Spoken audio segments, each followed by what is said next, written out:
Jordan and Jenna break my heart.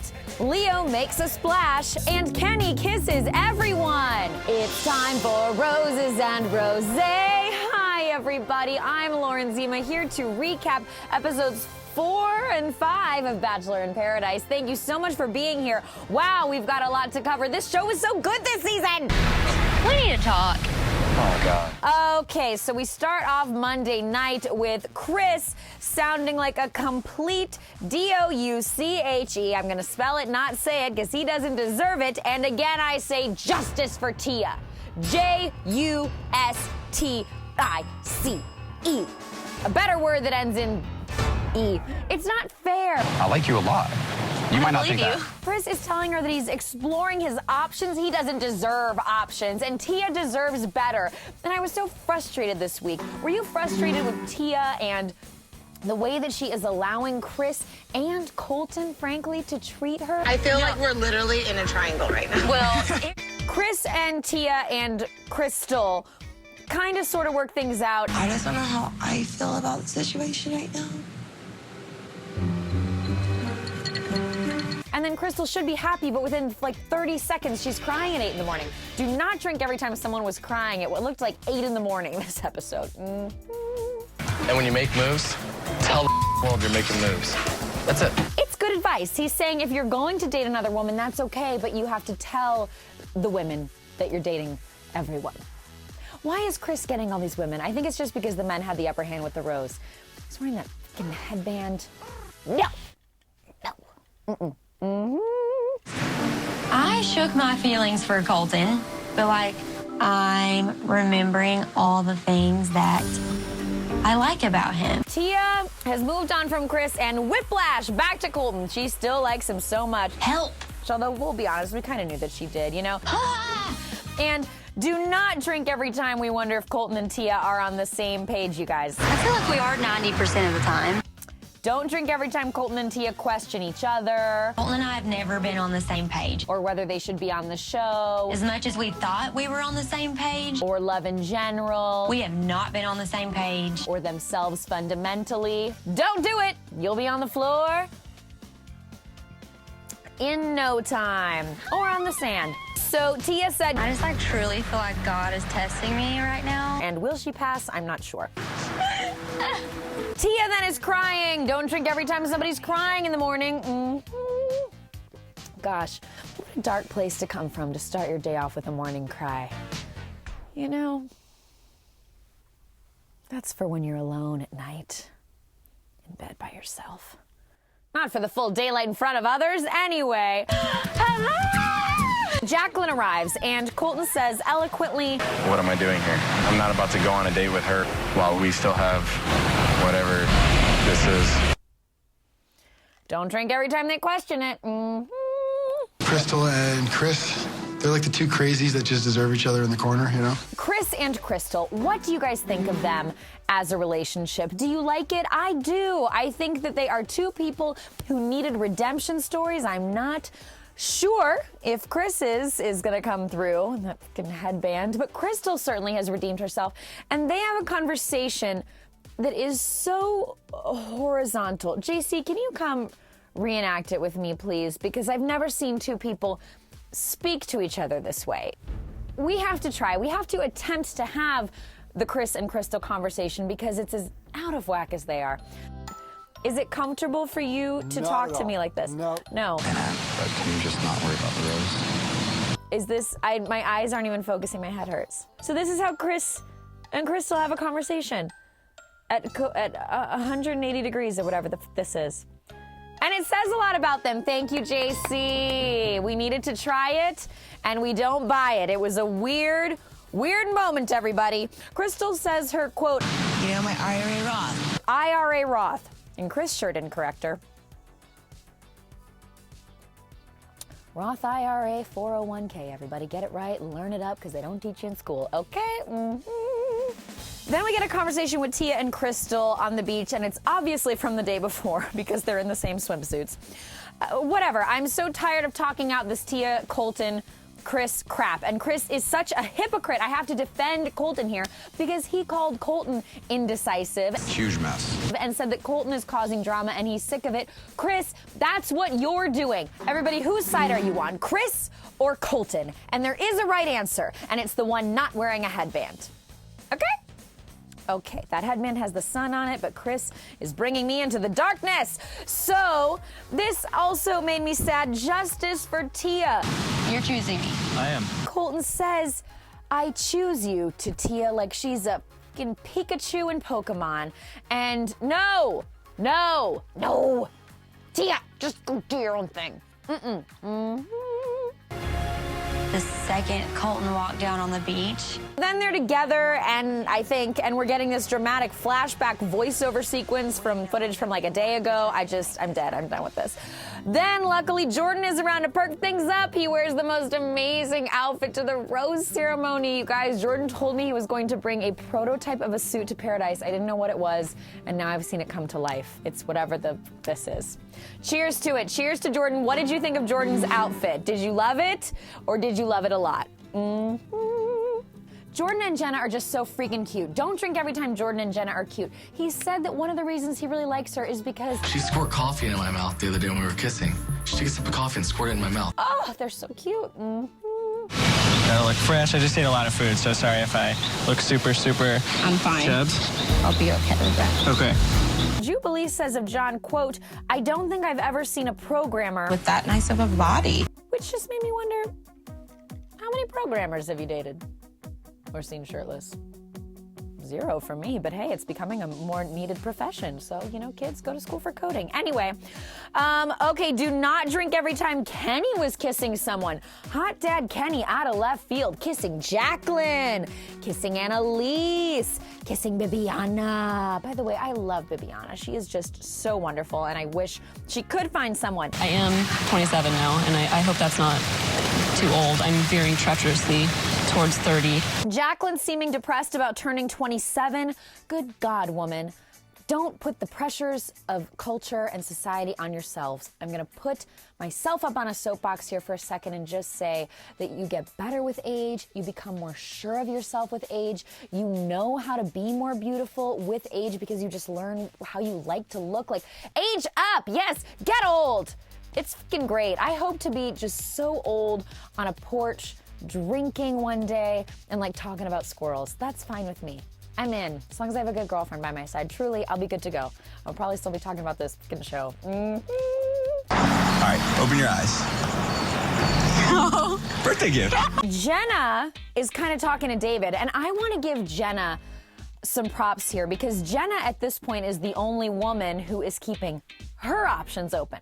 We've heard all about all the guys keeping their options open, but drink every time a woman keeps her options open. Yes, Jenna. Even though I don't love that the person she's keeping her options open against is Jordan because I think that Jordan really likes her and I really like Jordan. All right, look at what he's wearing. Chelsea, you don't want it. Jubilee, you don't want it. Just stop. Jordan went over the edge at the rose ceremony. He told some of the women to shut the F up. I'm not even really sure why. It's not really okay to ever say that to anyone in general. I'm not sure that I think this is a male-female issue. Like, try not to tell anybody to shut the F up in anger. That's not good. Try not to do that, everybody. Thank you. I feel pretty confident based on the time that we had. And also, people don't like sending girls home on their birthday. And the rose ceremony. Bibiana, sad. Caroline, sad. I think a few other people. I'm not sure. Let's all go to the lobby to get ourselves a treat. Now, Tuesday night's episode. Yay! Okay, we start off strong. Leo arrives, and now Kendall is keeping her options open. Cheers to Kendall. Although Joe's also great, so. Does a guy like Leo threaten me? Not really. Yikes. We have this date with Kendall and Leo, and I don't know what's happening here. And you two are gonna be the main characters on my novel, and I'll tell you about them. Okay. One of them is Raul. It is a honest, hardworking ranchero. There are some alumni, Ben Higgins and Amanda Stanton and his fiancée Lauren Burnham have arrived, and they're doing some kind of skit for some characters that Kendall and Leo are then going to play in a photo shoot. I found it unnecessary. Ben told me that they were all flown down for this funny little skit, and I have to be honest, I'm not sure that it was worth the plane tickets. It wasn't that funny to me. Veronica! Did you guys like it? Did you think the skit was funny or worthwhile? Tell me if I could be wrong. I could be wrong. Maybe everybody has different humor. That's why it's difficult for comedies to succeed overseas. Anyway. I made a mistake. Please come back to me. Also, I don't need to see any more apologies from whether in English or in Spanish. I don't need to see them. I'm good. Hey, how are you? Good. How you? Oh, then Kendall returns from the date and poor Joe. How bad did you guys feel for grocery store Joe in this moment? The look on his face. I mean, he asked Kendall how the date was, and she told him it was great. She told him that she kissed Leo, and oh, poor Joe. Who do you think Kendall should pick, Leo or Joe? Because we don't get an answer here tonight. Spoiler alert. I was surprised by how serious Kendall seemed about Leo pretty quickly. She said she saw him as more of a long-term thing. I think that she just means because he lived physically closer to her in California. Joe lives in Chicago.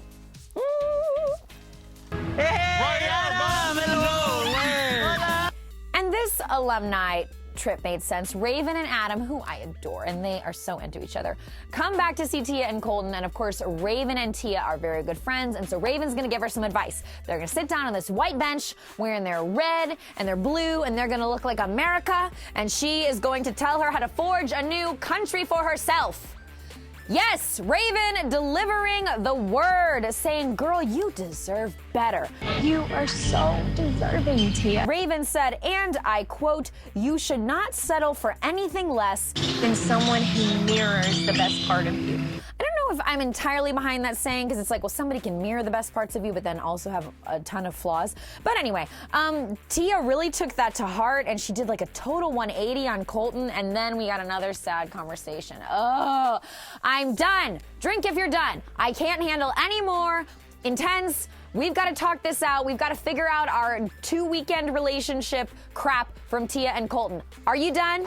Were you frustrated with the Tia Colton thing? Let me know. Shameless plug. I interviewed Annalise, and she told me that everybody there was pretty frustrated with Tia and Colton because they monopolized everything for the first few weeks of filming.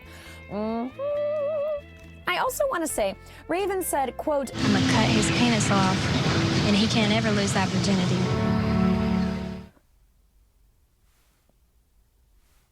I actually didn't think that was an okay thing to say. I want everybody to think for a second if a man had said something to that effect, even in a joking way, about like doing something like that to a woman. Not an okay joke. I wasn't here for it, Raven. It's just how I feel. Are you gonna ask me to be your girlfriend? Yes. Will you be my girlfriend? Yes. But then Tia and Colton decide to be boyfriend and girlfriend. What does that mean? I thought he already chose her. What does it mean? Where are we at? Where are Pikachu and Charmander and what? A heart so true. A heart so true. Colton won't pull us through. Tia and Colton. Tia and Colton. Chris, wow, with another banner of a quote. Quote, Crystal, I can honestly say, is the only girl that I'm all in on right now. yeah, when you're all in, it's only on one thing. You can headband wearer anyway. Then Benoit. Ooh, Benoit. Oh, bonjour, Benoit. Comment ça va, Benoit? JC, come here. Come on, JC, come here. We need a couple French phrases about Benoit. JC, can you give us a few phrases in French about how the women feel about Benoit, which is that they love him? Oh là là! Oui, oui! Mon Dieu! Tout à l'heure, Benoit! Oh, mon Dieu! Oh, je voudrais. Oui. Thank you, JC. Merci. Crystal, you want to go have a chat? Yes, some of good things course. about you. So Benoit likes blondes, and he talks to Crystal first, and he calls her Kendall, but I think that might be just because he wasn't wearing his glasses. And Crystal says, I just have to call this out because it was so weird. She says that she wants to lay down and get comfortable, but that if she gets comfortable, her whole butt is gonna hang out. And then she does that, and then they black out her butt. understand the swimsuits these people are wearing. What swimsuit are you wearing where your butt isn't hanging out when you're standing, but when you're laying down, too much is hanging out? I don't get it. I mean, once again, drink every time they censor out a butt on this show. It was all Jenna all week last week. Jenna and Benoit go on a date, and we are going to cut to, just a heartbreaking moment, you guys. Heart-wrenching. I love Jordan so much. And Jordan was waiting for Jenna and Benoit to come back from their date, and they did have a pretty good date. And Jordan is just trying to say to her, I mean, so sincerely, how have I not shown you that I like you? I've been spending all my time with you. He says, and I quote, sometimes you have to lose the battle. Losing the battle to win the war, that's okay. To win the war. And that means that Jordan is the only one not keeping his options open.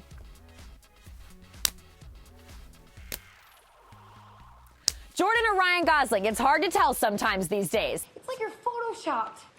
One of them wears flashier outfits, but oh my God, Jordan literally tells her that he is willing to sit on the sidelines and let her date other people just because he wants to show her how much he likes her, and he says, One Jenna in the world. And he's all in. God, Jordan! Jordan for Bachelor, only if him and Jenna don't work out. I'm just saying, you guys.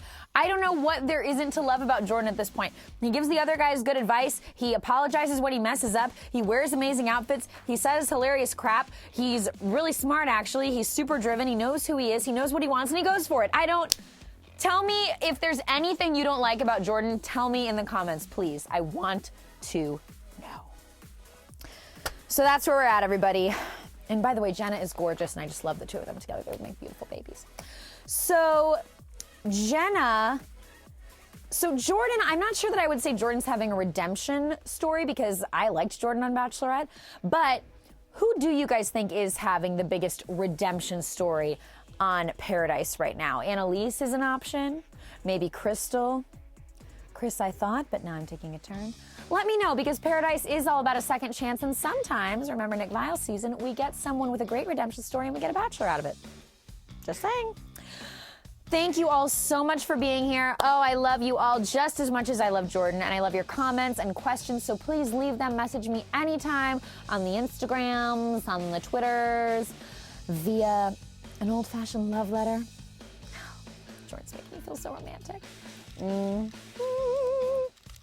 Bye.